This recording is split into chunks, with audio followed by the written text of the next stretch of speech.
At 62 years old, William Chen had built an empire in commercial real estate. His corner office overlooked Manhattan, but lately those views felt emptier than ever. His wife had passed 3 years ago. His daughter lived in Seattle with grandchildren he barely knew. Success, he'd learned too late, made a cold companion. The heart attack came on a Tuesday morning. One moment he was reviewing contracts, the next he was staring at hospital ceiling tiles, tubes running from his arms like tributaries on a map. St. Mary's Medical Center became his world. The beeping monitors, the antiseptic smell, the fluorescent lights that never quite let you forget where you were. His nurse was a woman named Grace Sullivan. She looked to be in her mid-50s, with kind eyes that crinkled at the corners and auburn hair touched with silver at the temples. There was something genuine about her, something that reminded William of simpler times. "Good morning, Mr. Chen," she'd say each day, her voice like warm honey. "Let's see how we're doing today." William found himself looking forward to her shifts. Grace talked to him, really talked. Not the distant professionalism of other staff, but genuine conversation. "My son's getting married next month," she told him while checking his vitals one afternoon. 28 years old. Feels like just yesterday I was teaching him to tie his shoes. She smiled, adjusting his pillows. "Time moves differently than we expect, doesn't it?" William wanted to respond, wanted to tell her about his own daughter's wedding 15 years ago, how he'd been in Tokyo on business and missed the rehearsal dinner, how that regret still sat heavy in his chest. But something stopped him. In his silence, Grace kept talking, and in her words, he heard a story unfolding. "You remind me of my late husband," she said one evening during her rounds. "He was quiet too, thoughtful. People mistook it for coldness, but I knew better."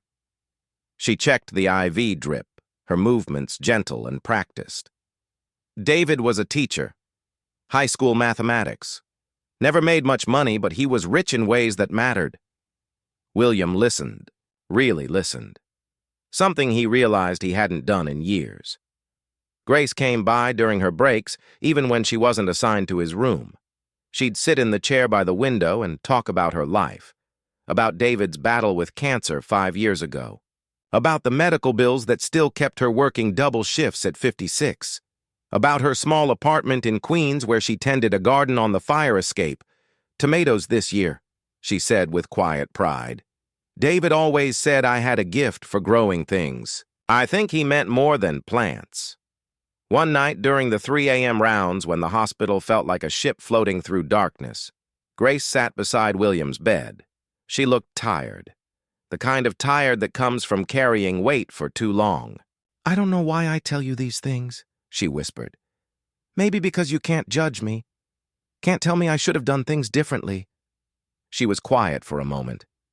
William could hear the distant sounds of the hospital, a cart rolling down the hallway, a phone ringing at the nurse's station. "I'm going to lose my apartment," Grace said softly. "The rent's gone up again. I'm 3 months behind. I've worked at St. Mary's for 22 years and I can't afford to live in this city anymore." William felt something crack inside his chest. It wasn't his heart. It was something deeper. "My son offered to help," she continued, "but he's saving for his wedding, for his future. I can't take that from him." She smiled, but it was sad around the edges. "David used to say that kindness was the only currency that mattered. I've tried to live by that. But kindness doesn't pay rent, does it?" She stood up, smoothing his blanket with practiced care. "I'm sorry, Mr. Chen. You don't need to hear an old nurse's problems. You just focus on getting better." After she left, William lay in the darkness and thought about his life, about the money sitting in accounts he barely remembered, about the properties generating income while he slept, about his daughter who called once a month out of obligation, about Grace, who had shown him more genuine human kindness in 2 weeks than he'd experienced in 2 decades.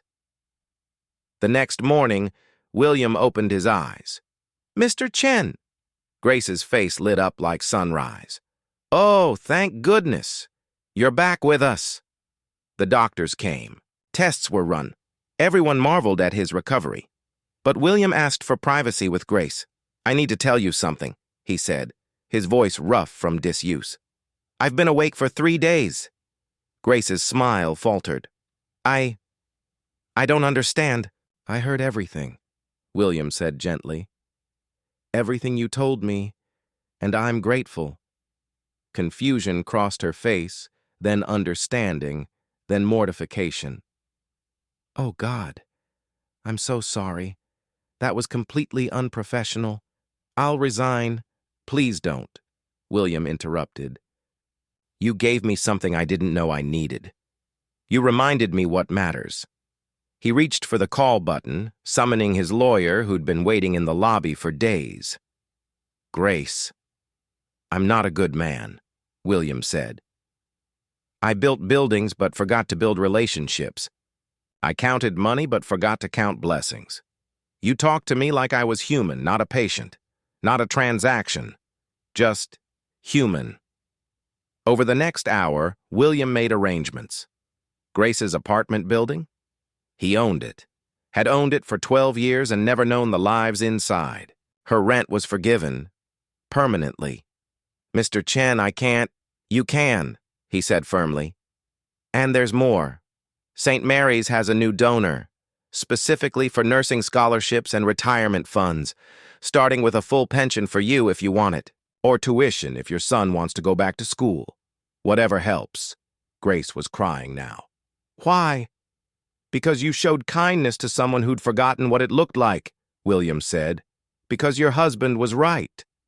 Kindness is the only currency that matters, and I've been bankrupt in that for far too long. Grace took his hand in both of hers. David would have liked you, she said softly. I wish I'd been the kind of man he could have, William replied. When William was discharged 2 weeks later, things had changed. He called his daughter, really talked to her for the first time in years, made plans to visit Seattle, to meet his grandchildren properly, to be present, not just paying for things from a distance. He restructured his company, creating a foundation focused on healthcare workers, not for publicity, not for tax breaks, but because Grace had taught him something essential. The people who care for us in our most vulnerable moments deserve more than our gratitude. They deserve our support. On his last day at St. Mary's, Grace walked him to the elevator. You changed my life, she said.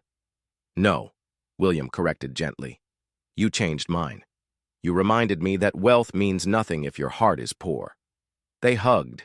A real embrace between two people who'd found unexpected connection in an unexpected place. As William stepped into the elevator, Grace called out, Mr. Chen, plant something. Even if it's just one tomato plant, it helps. William smiled. I will. And Grace? Thank you for seeing the person I could still become. The doors closed, but something had opened. William Chen left that hospital with a second chance at life. Not just physically, but in every way that mattered. Sometimes the greatest gift we can give is simply listening. And sometimes, when we stop pretending to be someone we're not, we finally discover who we truly are. Grace taught him that.